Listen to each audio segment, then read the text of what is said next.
स्वागत है आपका PRL न्यूज़ में। और अभी हम मौजूद हैं रेलवे फाटक बाल निकेतन पर और आप देख रहे हैं किस प्रकार से यहाँ पर फाटक बंद है और अब वाहनों की लाइन लगना शुरू हो रही है। और अगर दूसरी तरफ भी मैं आपको दिखाऊं तो आप देख पा रहे होंगे कि किस प्रकार से तमाम जो गाड़ियां हैं और लोग हैं वो खड़े हैं और कई सारे लोग इस रेलवे फाटक के नीचे से भी अपनी गाड़ियों को निकाल कर लेते जाते हैं, जो काफ़ी ख़तरनाक साबित हो सकता है।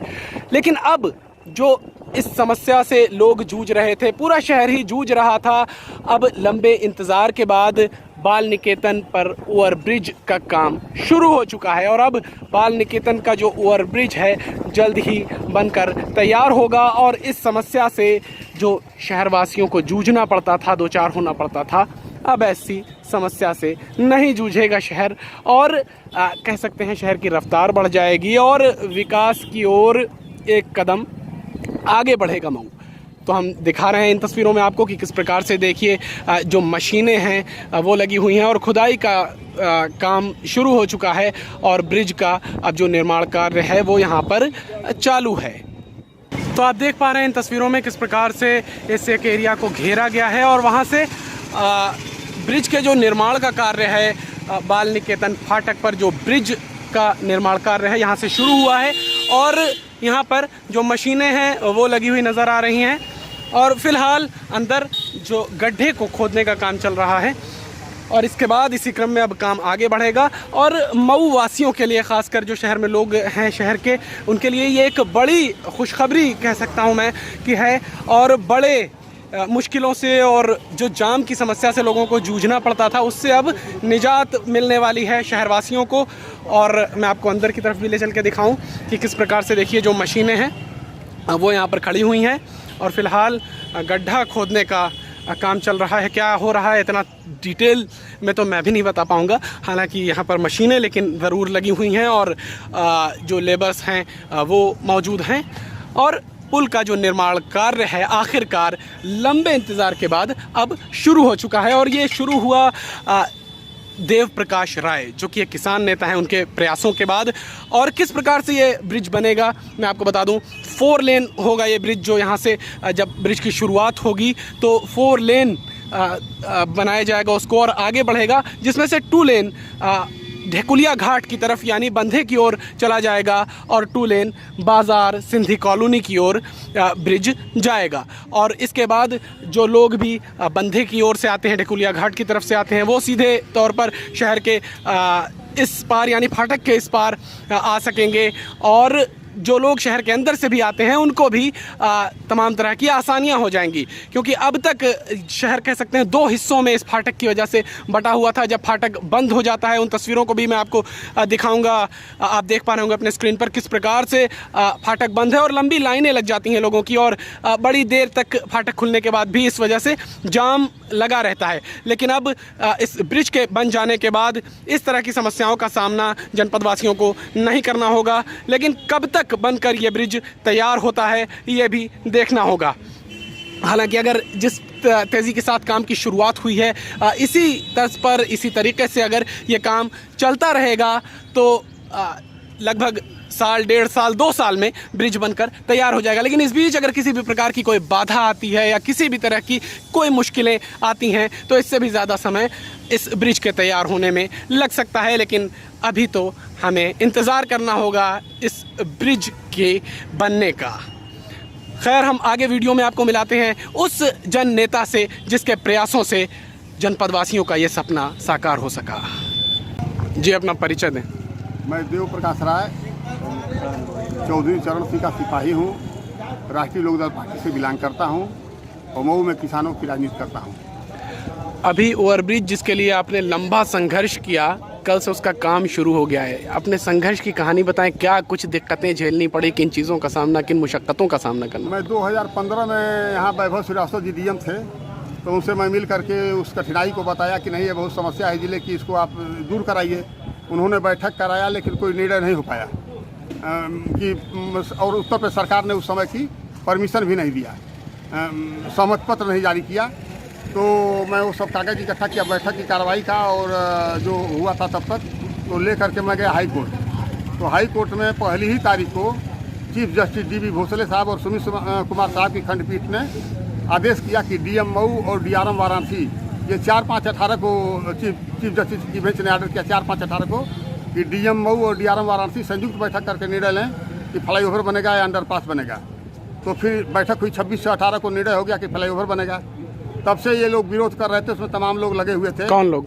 अब थे लोग जिनका मकान प्रभावित हो रहा था, चाहे जो लोग नहीं चाहते थे कि ये बने, तो लोग विरोध करते जाते थे, मुख्यमंत्री जी के यहाँ भी जाते थे, शासन में भी जाते थे लोग। लेकिन अंततः जो है माननीय मुख्यमंत्री जी ने उन लोगों की बातों को दरकिनार कर दिया और उस पर जो है पैसा दे दिया, 100 करोड़ स्वीकृत कर दिया, 99 करोड़ समथिंग लाख और कुछ हज़ार तो हो गया 100 करोड़ और करके जो है उस आदेश कर दिया कि नहीं अब काम शुरू। तो इधर 4 महीने से ये मऊ का जो बिजली विभाग है ये बेलगाम है। 4 महीने पहले से वो लिख रहे हैं सेतु निगम के प्रोजेक्ट अफसर कि तार हटाइए। पैसा दे दिया उन्होंने, वन विभाग को दे दिया, सेतु निगम को बिजली विभाग को दे दिया, न तार हटा न पेड़ कटे। तो अब 4-4 महीना 5-5 महीना का समय इस तरह लगेगा तब तो पुल को बनने में फिर 7-8 साल लग जाएंगे। तो इन पर नकेल की जरूरत है, इन पर नकेल की जरूरत है। जो विभाग देर कर रहा है उस पर तुरंत कार्रवाई होनी चाहिए और पुल को किसी भी दशा में 1-1.5 साल में बना करके पूरा करना चाहिए, तब जनता की भावनाओं की कदर होगी। इतना साल लटके किसी तरह पुल मंजूर हुआ, पैसा आया तो ये लोग औरंगाबाजी कर रहे हैं। तो इस पर नजर रखने की जरूरत है आप लोगों को, मीडिया के लोगों को। आप लोग उसकी सतत कार्रवाइयों पर नजर रखिए और देखिए कि ये लोग क्या कर रहे हैं, काम में तेजी आ रही कि नहीं आ रही है। तो क्या अभी भी बाधा है? क्या बाधा कुछ नहीं है। बाधा ये है कि जैसे पेड़ हटाना है और बिजली का तार हटाना, जब तक बिजली का तार नहीं हटेगा तब तक पेड़ नहीं कटेगा।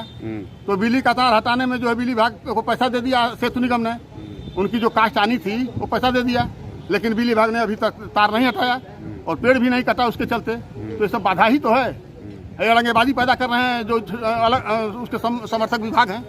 हाँ, उनको सहयोग करना चाहिए जी। अभी कल से काम शुरू हुआ है, क्या काम हो रहा है? काम अभी कुछ खुदाई उदाई का हो रहा है, धीरे धीरे जोर पकड़ेगा। काम तो मान लीजिए जब रफ्तार पकड़ता है तो उसको पकड़ने में महीनों लग जाता है ना। तो अब लगे हुए हैं अफसर जो है सेतु निगम के लोग जो है आ जा रहे हैं, काम शुरू हो गया है तो तेजी पकड़ लेगा। तो ये किस तरीके का आखिर ब्रिज बनकर तैयार होगा और कितना समय लग सकता है इस पर कुछ? अब मैं समझता हूँ कि 1-1.5 साल लगेगा, 1-1.5 साल लगेगा अधिक से अधिक। अगर कोई बाधा नहीं आई तो? बाधा क्या आएगी? बाधा तो अभी कोर्ट में रीट किया लोग, लेकिन कुछ मिलना नहीं है। हाँ, कुछ लोग लगे हैं रोकने के लिए। लेकिन उन्हें स्टे नहीं मिलेगा, इसलिए कि प्रक्रिया पूरी हो चुकी है और धनावंटन हो चुका है और वो लोग सरकारी जमीन में है। बार बार जिलाधिकारी ने लिखा है कि ये सरकारी जमीन में अतिक्रमणी है 296, जिन्हें हटाने की परमिशन दी, शासन ने परमिशन भी दे दी हटाने की। तो उसके बाद काम शुरू हुआ है। ये जो ब्रिज है कितनी तरफ उतरेगा? जो भीटी को भी रास्ता जाता है? भीटी की तरफ नहीं, जैसे ये जो है पुल जाएगा यहाँ हिंदी भवन के पास से, ये जाएगा 4 लेन में और जाकर के क्रॉसिंग के पहले से वो जो है घूमेगा, 2 लेन जाएगा ढेकुलिया घाट पर और 2 लेन जाएगा मार्केट में। अच्छा, ठीक यही है। तो काफी आसानी हो जाएगी इस ब्रिज के बनने के बाद आम जनमानस को। अब दिन भर लोग जाम में फंसे रहते हैं, जो बरसात है, धूप है, जो खड़े रहते हैं उनको उसका कष्ट का एहसास है। जो नहीं वहाँ आते जाते हैं उनको क्या है, उनको तो कुछ नहीं है। नहीं, पूरा शहर ही देखिए, शहर के लिए एक बड़ी समस्या थी और इतनी बड़ी समस्या का समाधान हो सका है आपके चलते। जो जनप्रतिनिधि जो आए, जिनकी जिम्मेदारी थी, उन्होंने कुछ नहीं किया, लेकिन देव प्रकाश राय एक मसीहा बन के लोगों के लिए इस तरीके से आप काम आए। तो इसका क्या आगे लोकसभा चुनाव है, आएंगे मैदान में? मसीहा उसिया कुछ नहीं, मेरे दिल में वो जज्बा। मैंने छोटे छोटे कई पुल बनवाए हैं। तो ये मैंने भावरपुर हिस्सा में पुल बनाया है नाथ बाबा के स्थान पर। मैंने सहरोज में छोटी सरजू पर पुल बनाया है, सहरोज में मोहन घाट पुल बनाया है। मैंने कल्पना से पैसा दिए, जमीन नहीं थी तो मैंने जमीन दे करके जो है अफसर्स कॉलोनी के सामने हीरो होंडा के पीछे पुल बनवाया है ना। मैंने किसानों का इंदिरा चौड़ी हुई थी उसका पैसा दिलाया। मैंने 1200 बांध चौड़ा हुआ था उसका पैसा दिलाया, ठीक ना। मैं हमेशा लगा रहता हूँ, जो हमसे हो सकता है मैं करने का प्रयास। देखिए आज हम लोग आए हुए हैं यहाँ, ये बढ़ुआ गोदाम गाजीपुर तिराहा, बलिया मोड़, रानी मोड़, सहरोज मोड़, कोपागंज तक 4 लेन के लिए 6 साल से मैं लगा हुआ हूँ, सन 18 से। और इस पर लगातार मैं ज्ञापन देता हूँ जिलाधिकारी के माध्यम से, माननीय मुख्यमंत्री जी को भेजता हूँ, डीएम को भी देता हूँ। 4 जिलाधिकारियों ने जो है पत्र लिखा है, 4 जिलाधिकारियों ने शासन को, लेकिन धनावंटन नहीं हो रहा है। तो उस पर दबाव बनाने के लिए, शासन का ध्यान आकर्षित करने के लिए आज भी हम लोगों ने ज्ञापन दिया, राष्ट्रीय लोक दल ने आज ज्ञापन दिया। तो लगे रहते हैं हम लोग काम, भाई एक दिन तो होता नहीं है। तो आपने बताया ये आपका जज्बा है, आप लगे रहते हैं और कोई मसीहा नहीं है, लेकिन ये जज्बा बाकी जो जनप्रतिनिधि जो आते हैं मैदान में, पार्टियां प्रत्याशी बनाती हैं, उनके अंदर ये जज्बा नहीं नजर आता। तो देव प्रकाश राय भी क्या मैदान में आएंगे? जब देश गुलाम था तब भी 35 करोड़ की आबादी थी। और 35 करोड़ में सिर्फ भगत सिंह ही थे जिन्होंने गुलाम भारत की असेंबली में बम फेंका था जनता को जगाने के लिए ना, सब थोड़े काम करते हैं। काम सेवा जो है दिल का मामला है, और जब तक दिल में बसेगा तब तक आदमी काम नहीं करेगा। ये कुर्सियाँ दे देने से थोड़े काम करेंगे। एक कुर्सियाँ जो लोग देते हैं PMLA की, उनको जांच करके कुर्सी देनी चाहिए पार्टियों को। हाँ। तो पार्टियां तो पैसे पर कुर्सी दे रही हैं, हाँ। तो क्या करेंगे? वो काम क्या करेंगे? वो जीतने से काम थोड़े हो जाएगा। वो सेवा दिल का मामला है। दिल में जब बसेगा तो काम होगा, और दिल में नहीं बसेगा तो काम नहीं होगा। लोफर, लुच्चे, लफंगे, गुंडे, बदमाश, माफिया एक कुर्सियों पर बैठ करके विकास नहीं कर सकते। वो अपना विकास करेंगे। विकास कौन करेगा? जिसके दिल में विकास पलता हो। दो सगे भाई थे, एक तीर चलाता था और दूसरा मलहम लगाता था। जो तीर चलाता था उसका नाम कोई नहीं जानता है, और जो मलहम लगाता था वही बढ़कर आगे जब चला तो गौतम बुद्ध बन गया, ठीक ना।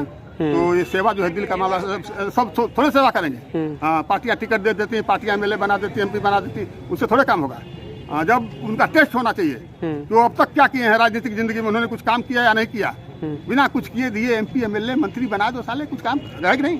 काम कुछ नहीं करना है, लिफाफा बना कर घूमना है, ये बात मैं कर रहा हूँ। चलिए, बहुत धन्यवाद। तमाम जनपद वासियों की ओर से आपको बहुत धन्यवाद। आपको धन्यवाद, ढेर सारा शुभकामनाएं। उस पर नजर रखिए आप लोग, विकास पर। बिल्कुल जी।